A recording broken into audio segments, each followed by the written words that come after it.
iZombie episode 10, Mr. Berserk. I think this was a great 10th episode for the series. I think it actually added a lot of great stuff. It had some sad elements too. Of course, we lost Lowell, who, if you guys saw my last review, I thought he survived because I thought that Major did shoot the Candyman in the head, and he still survived. I had like a whole theory like, well, they don't die from headshots. How the heck, do they deal with them? And I completely missed it. I could have sworn that last shot the Major did in the last episode, he actually shot him in the head, but I was completely wrong. So, when someone commented that, and I realized that, I was like really sad because I was like, oh, I thought he was gonna survive, and it would be like a whole other level of just craziness. But sadly, Lowell did die. They didn't focus on it nearly as much as I thought, which I guess is good in one sense because it's not like just this super depressing episode where we lost a character who really wasn't in the show that long but was still like a memorable character. He was really funny, and he was obviously like the first zombie that Liv could talk to, so we got to see, oddly enough, the more human side of her because she had someone she could be with, and she could full on be herself outside of Robbie, who obviously she's just, they're just friends. But it was really cool, and it was sad that we lost this character. And Blaine is kind of gone in this episode. He's going to be found somehow, some way. But certain things are kind of dropped in this episode. Like, certain characters pick up certain things, like the fact that Blaine has, the cops in his pocket. Like, we got to see that early on in this episode when the police chief was basically protecting Liv. It was like he's protecting her because if they find out that she was there and it wasn't just like, oh, she was actually driving on the streets, they're going to figure out who this other person was, and he can't have that because it's the guy who supplies him brains. So I love the way they did that. They didn't touch on it as much as I thought with him saving her, unfortunately, because I would have loved to have had that happen, but they did pick up on it. Like, other characters mentioned it by the end of this episode, or sort of like in the middle. It was like he has the cops in his pocket. He has, people who will change things, who kind of switch things up, say like, well, committed suicide, because that way it's not Blaine. And so things are getting really weird, and there's all these theories going out there, all this crazy stuff happening with cover-ups, and now they introduced like the other crazy big thing, which I was really excited to see them do, and that's another reason this episode was really great. They brought back Max Rager, and this company, it was obvious this company was going to be a huge part in the storyline from their first episode, because it was like, yeah, people go crazy off these drinks and this and that, and they do crazy experiments like every couple of months or so. And so they finally bring them back. They talk about someone else who ends up dying, who was oddly the reporter that helped Major in the previous episode. I was surprised it was her because I thought she would have had like a much more prominent role in the series since they kind of introduced her, and she, especially with kind of what they did, and even though they kind of wrapped that up in that episode with the police chief kind of faking where all the kids' bodies were and everything like that, I thought she'd have a more prominent role in the series. And it's like, in this episode, it's like, yep, she's the reporter that helped Major. She's dead now. And I was like, oh, that kind of sucked because we actually got to meet this character. And I thought she'd have a role. Like, she'd come back in, somewhere later on, and she'd be doing a reporter thing. And unfortunately, she's also dead in this episode. But it does lead to some really great things, like them finding out about the cops and stuff. Just everything with Max Rager in this episode in general was really amazing, especially with the way they ended it, because we got to meet a brand new character who was already crazy. Like, he was already like this super like serial killer guy that worked for Max Rager, who would get rid of any of the issues they had. He would be the murderer. And so he kills the one woman that Liv ends up finding out. We think it's like the crazy receptionist, which was a funny scene. I was like, I don't know if they're going to touch on this. It seemed like she was sleeping with the guy, and that's why she was freaking out so much. Like, oh, I'm not going to be able to sleep with this guy and get all his money now. That's how they made that seem to me. And it was still a weird scene that she was freaking out so much. So I don't know. There's still technically no explanation for that. It was just a funny, weird scene with her character. And unfortunately, she does get killed because this guy follows Liv, kills her, technically kills Liv, but of course zombie mode, so she heals right back up. And he takes that little drop of blood off of her forehead, and as soon as he did that, I was wondering, like, is that all it takes? Is it a drop of blood, pretty much?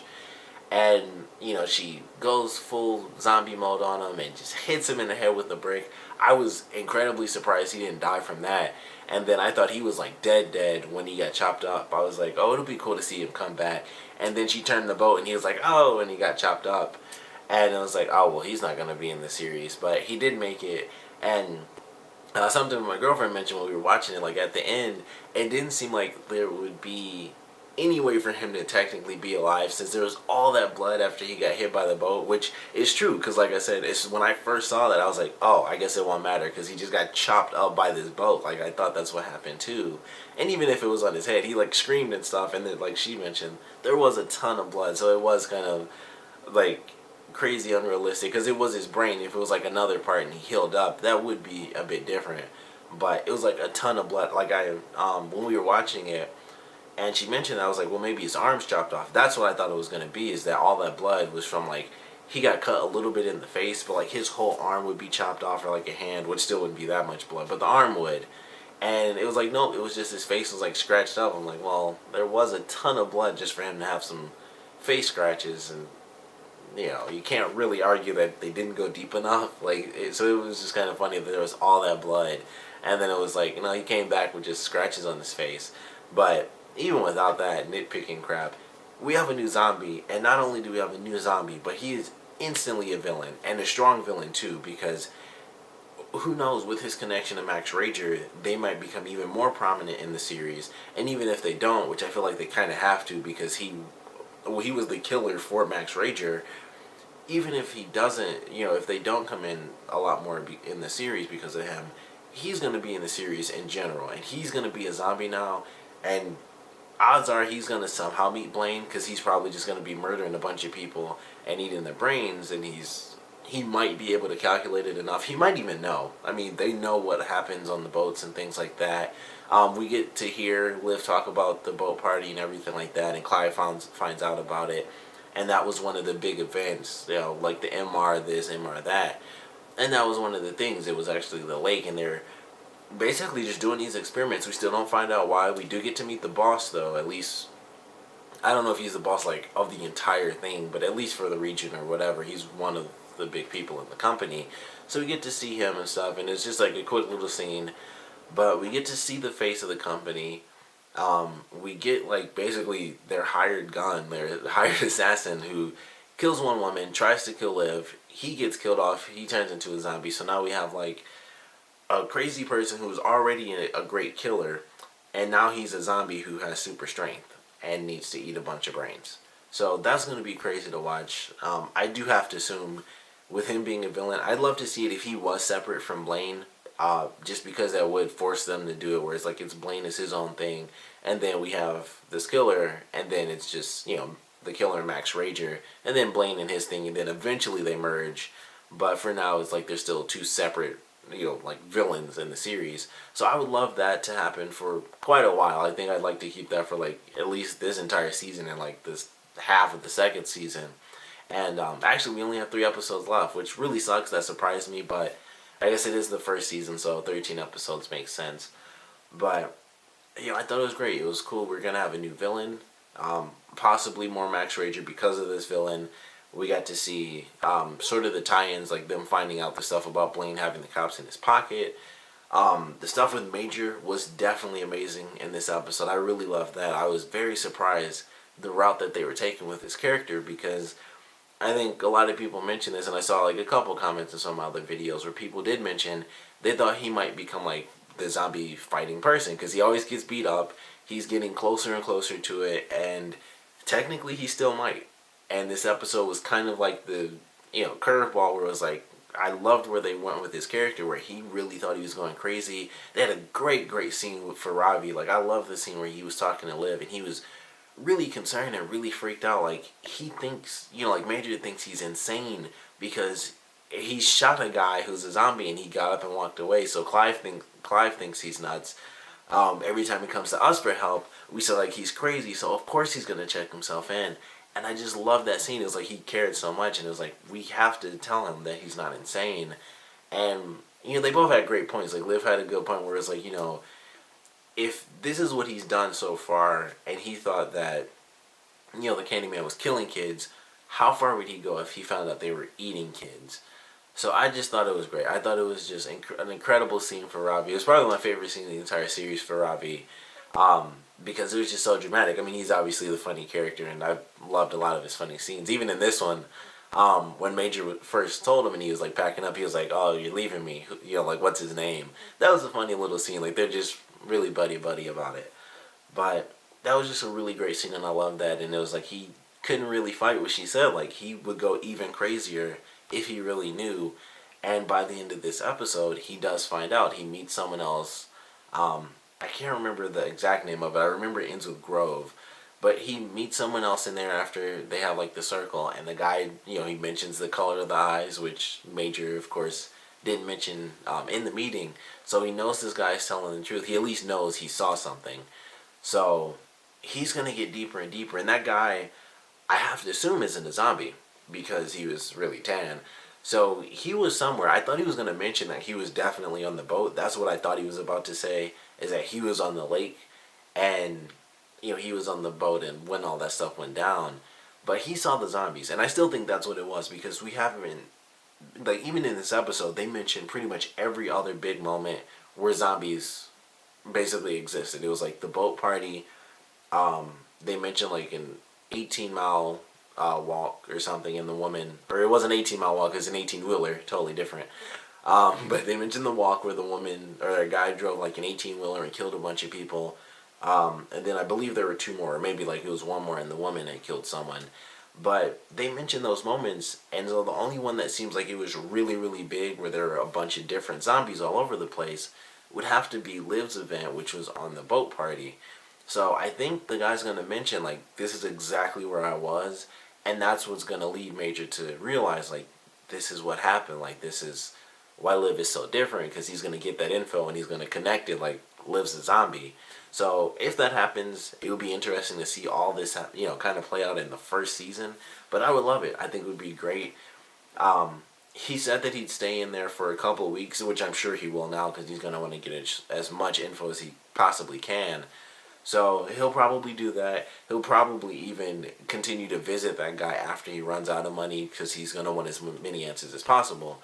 So I'm really excited what they're doing with Major. I always liked the route that they were taking. He was getting beat up a lot, so I'm glad he's, like, in the last episode was the first time we really got to see him fight back, which was nice.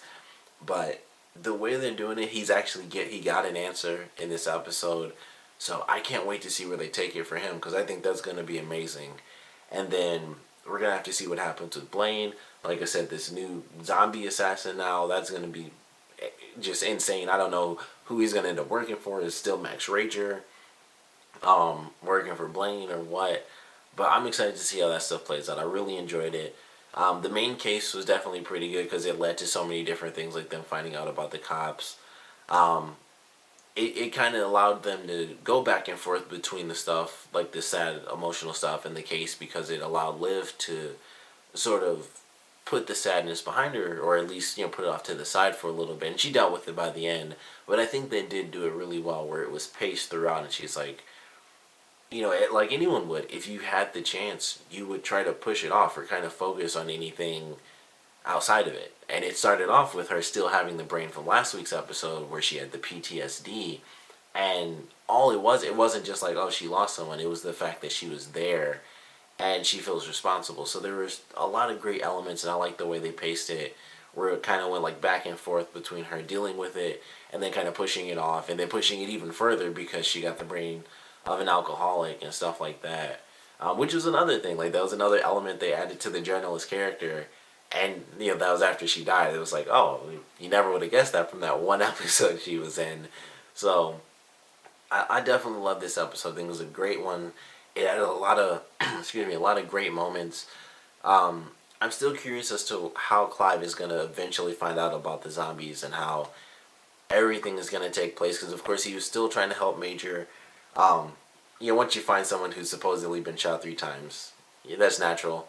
I remember I read a comment, I think it was last week, where someone mentioned, like, he kind of just wholeheartedly trusts Liv and her psychic abilities, what he believes are psychic abilities, but he doesn't really entertain the fact that Major's dealing with something crazy where people are selling brands and stuff.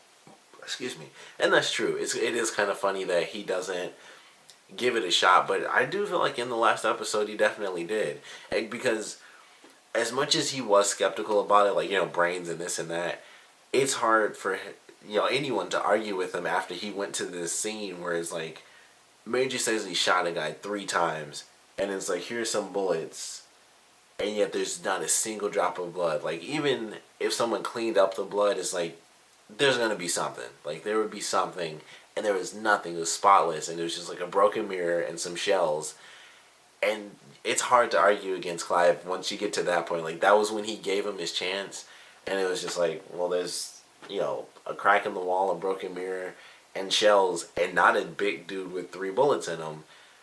So at this point, it's like he gave him his chance, and it was just like, well, that's it. Like, he kind of had his little bit of proof with Liv when he was skeptical there, and so she kind of proved it. And obviously she's still proving it. So he tried to do it with Major, and unfortunately it didn't work out for Major, and he thought he was kind of insane. But I love this episode. I'm excited to see how much more Max Rager stuff we get.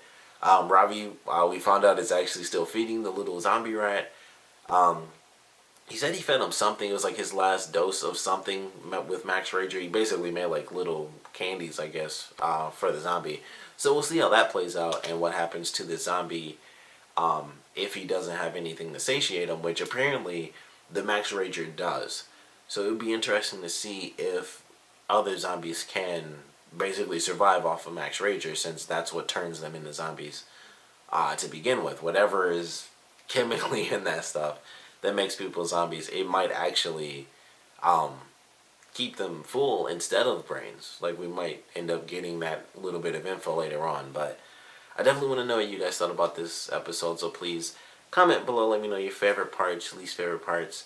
And I have to ask, the 2 big things I think in this episode, of course, were Major storyline, him, of course, by the end finding out about zombies, and Liv not exactly trying, but unfortunately making a new zombie who is not a great replacement for Lowell. Like, he's not a great, nice musician guy. He's a serial killer. He is an assassin hired by Max Rager, who can apparently punch you so hard with those sharp brass knuckles, he can kill you in one hit, which makes sense if he punches you straight in the head.